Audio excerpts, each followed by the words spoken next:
Shabbat Shalom. I am Rabbi Lauren Werber at Congregation Beth Adam in Cincinnati, Ohio, and happy to share this few moments of Shabbat with each of you. We begin with a reflection. In this place, at this moment, we come together to welcome Shabbat. We take pause, breathe in life, and reflect on the importance of each of our lives. We feel the touch of spirit on the body, the presence of fellow human beings across space. We embrace our uniqueness and our diversity, our capacity to create, to explore, to change our world. In sharing Shabbat, this oasis in time, we nourish our spirit. We are connected with each other, with our ancestors, with the earth, the sky, and the whole of humanity and nature. Ma yafeh hayom, how beautiful is this day, a Sabbath of connection, a Sabbath of peace.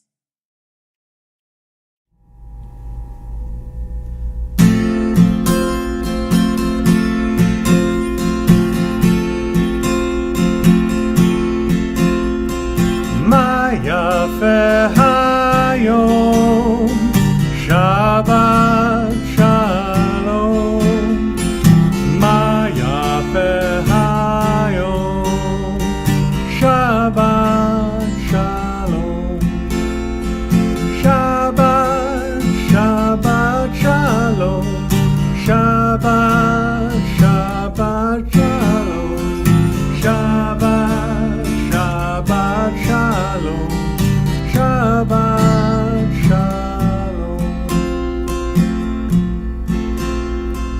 Ma yafeh hayom, Shabbat Shalom. Ma yafeh hayom, Shabbat Shalom. Shabbat, Shabbat Shalom. Shabbat, Shabbat Shalom. Shabbat, Shabbat Shalom. Shabbat Shalom.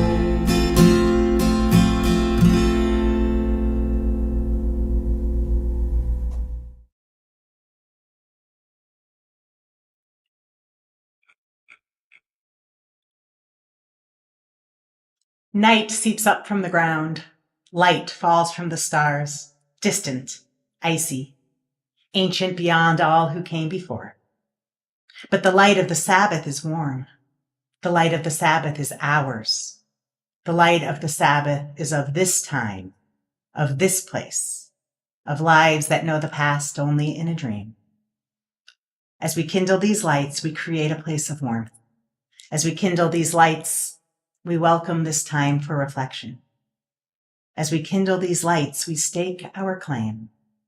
And while these lights burn, this time is ours.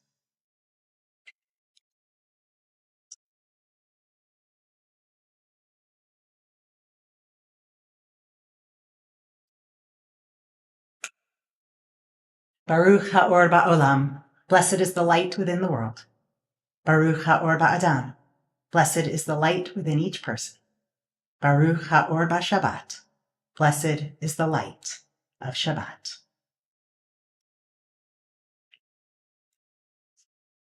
We join together with different voices and shared ideas to celebrate the Sabbath. We affirm our bond with our people and our heritage. Shabbat allows us to draw strength from one another, to bridge our separateness, to reflect on our shared place in the world. On this Sabbath, we clear our eyes of everyday cares to look beyond ourselves.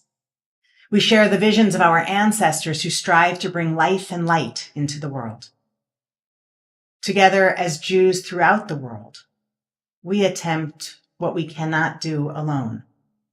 Together, we build bridges of strength and beauty to carry us through our daily lives as we step forward to embrace the future.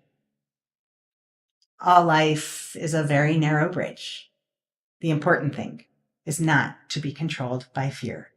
Kol ha'olam kulo Gesher Tsar Ma'od.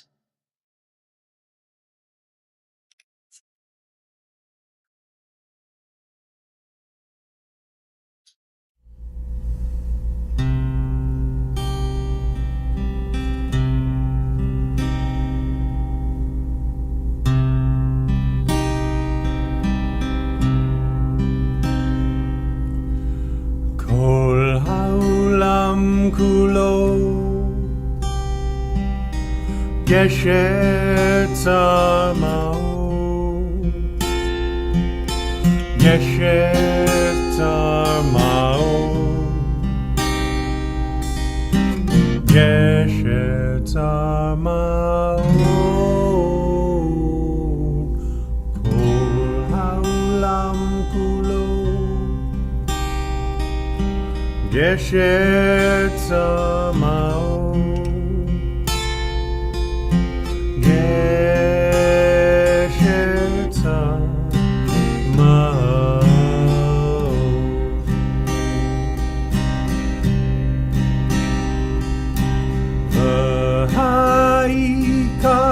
והעיקר לא לפחד, לא לפחד כלל. והעיקר לא לפחד כלל. והעיקר לא לפחד, לא לפחד כלל. והעיקר לא לפחד כלל.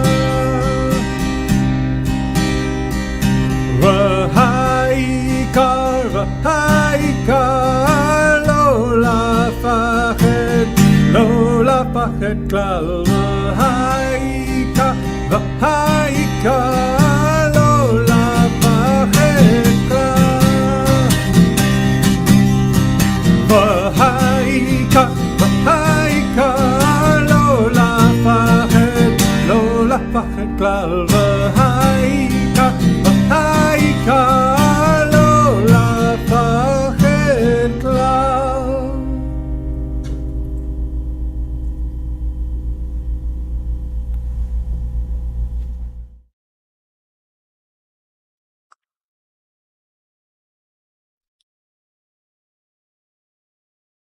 When my mother was a child, she lived in an apartment with her grandparents in the apartment above.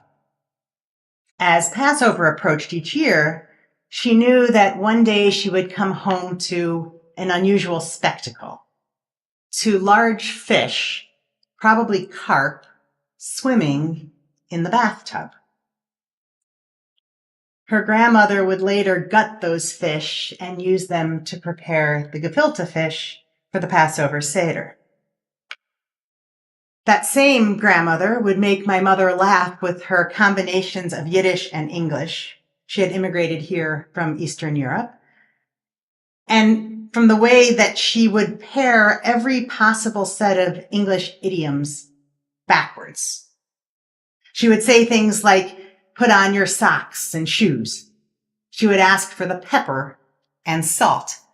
She would walk forth and back. She would tell the kids to stop running out of the house and into the house, or to go down and up the stairs.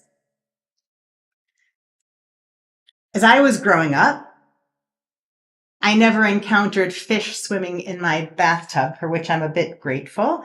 But once a year, I did try to avoid the house for a couple of days because of the strong smell of that same fish being grounded up by my mother to make gefilte fish for our Seder. It's absolutely the only gefilte fish I've ever liked, and it holds a whole lot of memories and a whole lot of love for me. I wanted to share a story of my family this evening, and I could have chosen one of many. I debated the intriguing story of that same great-grandmother's journey to the United States, but decided that would wait for another time. And I thought about the time spent with my own grandmother after Sunday school each week, at her apartment, where I would roast marshmallows over her gas stove and soak in her energy and humor and love. I wanted to share a story as a way to share a bit about the curriculum we've been developing this summer for our students at Beth Adam. Both of our classes will be sharing stories as the entryway into reflective character development and hopefully a sense of increased belonging in the Jewish world. And I wanted to share this because it gives a sense of who we are as a community and as a congregation. So our younger class will begin with questions we all ask. These are questions like, what do I do when I don't feel like I'm good enough? Or when the world, when things feel too big to manage? How can I tell if someone needs help and what I can do? What if doing the right thing scares me? What if something just doesn't feel right? What do I do when things don't go the way I hoped? After relating these challenges to their lives, our students will look to Torah stories that speak to the same questions, that remind us or could remind us of strategies and characteristics that might help us navigate a path. The goal is for these stories to be companions that remind students of these characteristics, these strategies that they might choose as they develop their own sense of self and of values. Our older students will be studying Jewish peoplehood this year, beginning with the diaspora. Instead of studying individual places one by one, which is often done, they'll be introduced to a handful of people from all over the world, through videos, through letters, through recipes, through Zoom calls, through whatever these people choose to do, all telling stories of what it means to be Jewish in their own lives. Each week, we'll look at different aspects of Jewish life with input from one or more of these people who will come to be our cousins. The stories, like the story of the gefilte fish, aren't meant to be the biggest moments, but stories about everyday life, everyday experience for different Jewish people.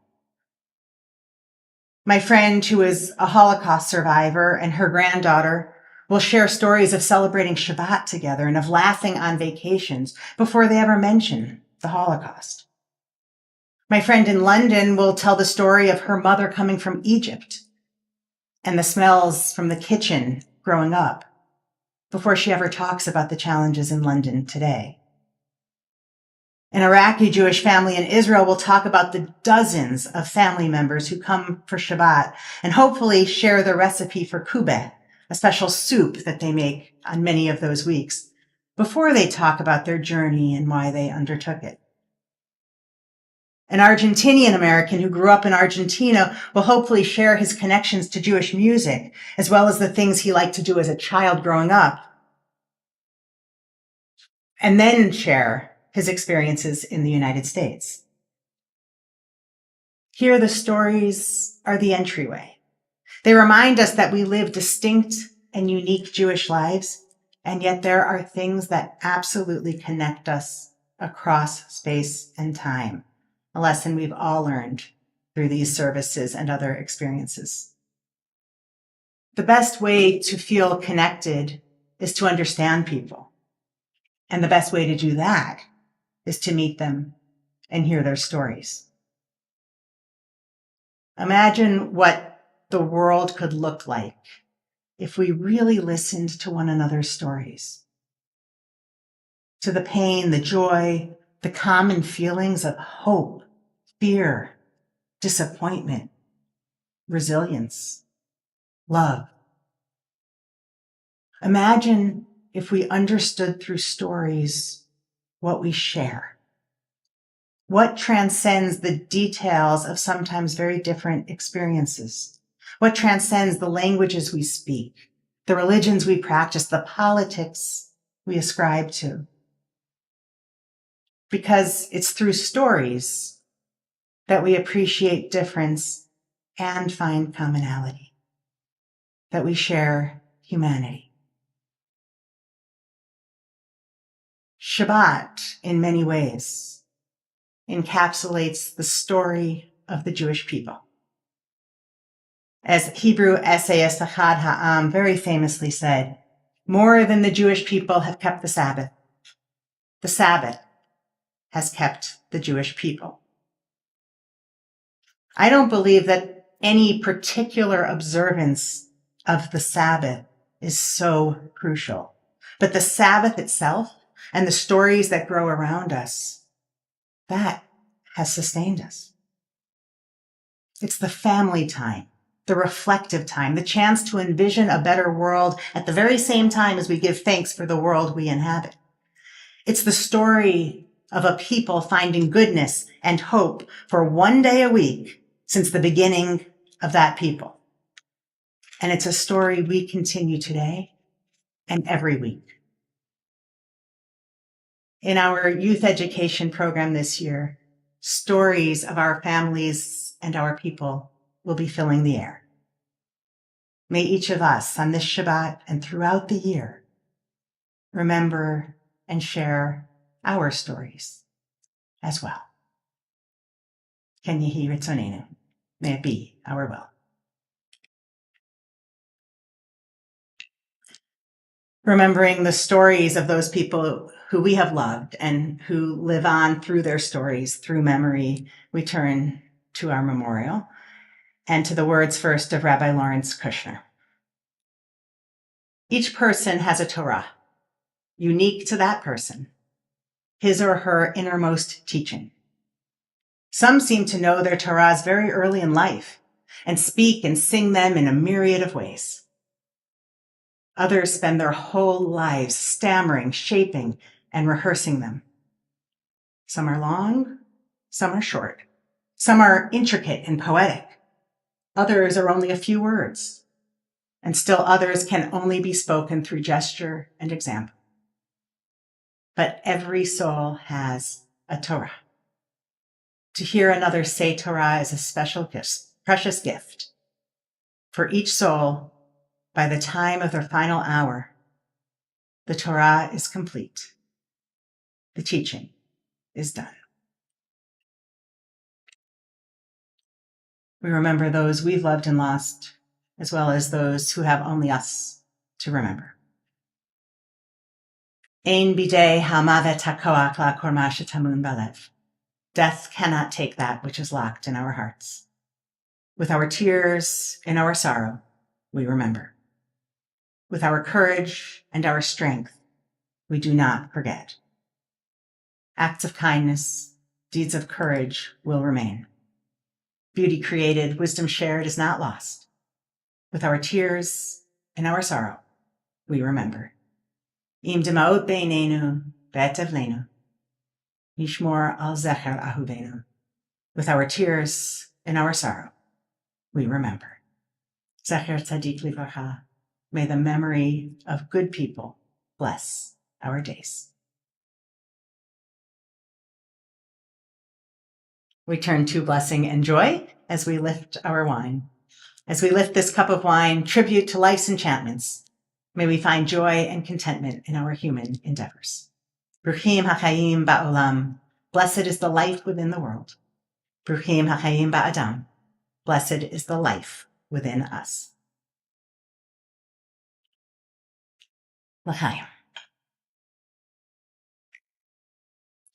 We close very simply with a song of joy and a very few words after talking about stories. Bim bam, Shabbat, Shalom.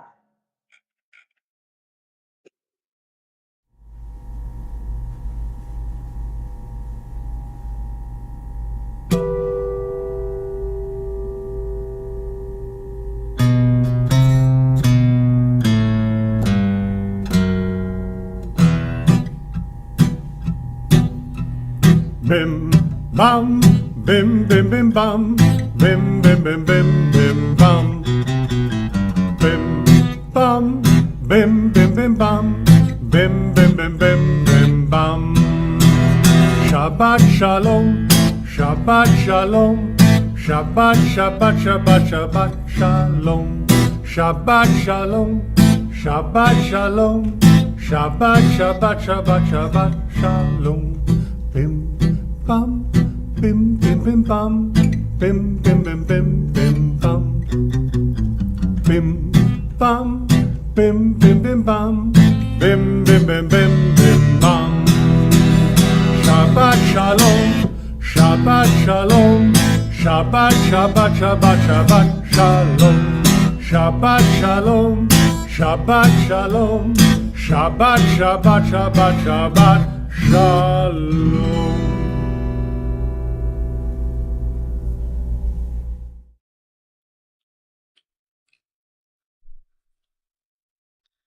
May we know blessings those who are near. May we know blessings those who are far. May the Sabbath bring its goodness to everyone soon, wherever they are. May we know blessings through the day. May we know blessings through the night. May health be for all children. All things soon be right. May we know blessings in our comings. May we know blessings when we depart. May we live each day with peace and wisdom in each heart. May it be a Sabbath of peace, of love, of stories, of rejuvenation, of peace. Shabbat Shalom.